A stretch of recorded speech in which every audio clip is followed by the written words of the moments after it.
Are you curious about what's going on in our Fraser Valley real estate market for June 2019? Hi, I'm Kevin Lewis with Home Life Benchmark Realty, and we're going to talk about just that today, so stay tuned and let's find out what's going on in our Fraser Valley real estate market.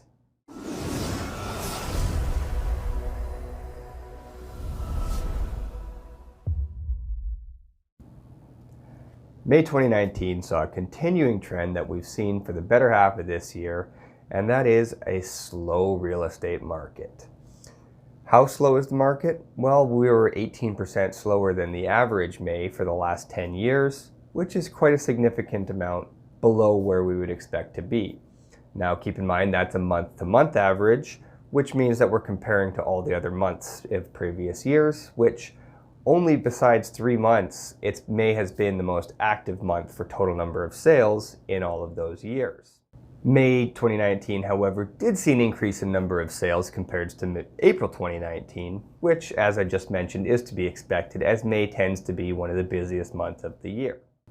As far as prices go for May, we saw the average home stayed almost exactly the same as it was in April 2019.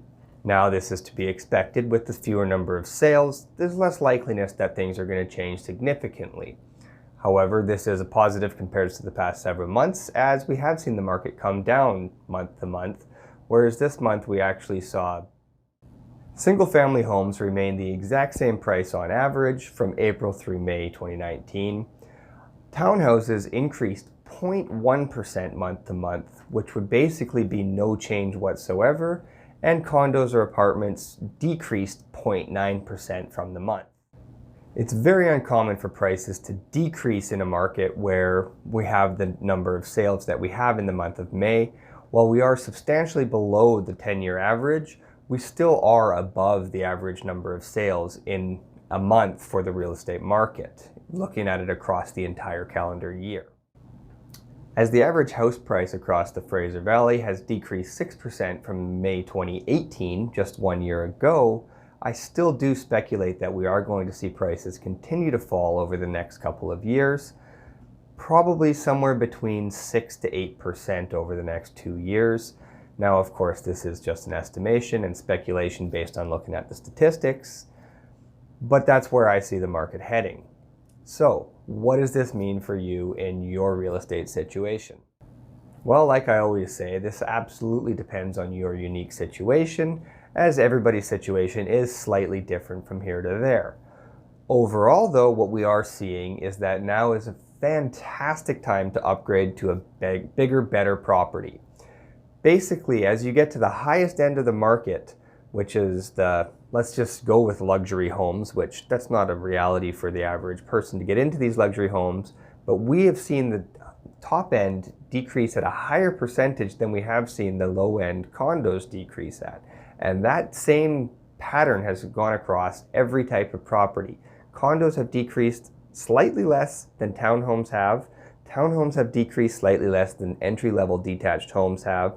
And mid-level detached homes have increased slightly more than those entry-level homes have. So when you look at this pattern, that makes now a fantastic time to upgrade your property to a slightly bigger, slightly larger property if that's what your plan is in the next several. If you want to make this happen, this gap could close and we could see the bottom end apartments come a little bit lower and everything sort of normalize itself out to back to where it should be at an equilibrium, so to speak. If you're looking at buying your first home, well, it may be beneficial to wait a couple of months to see what the market does, and it does tend to come down in price in this type of market a little bit more in the fall winter than it likely is in the spring summertime.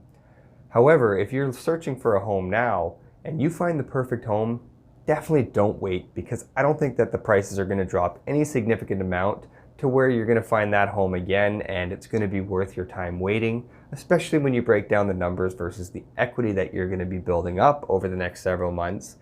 And not to mention, who knows what's happening with interest rates, which have come down and are quite low.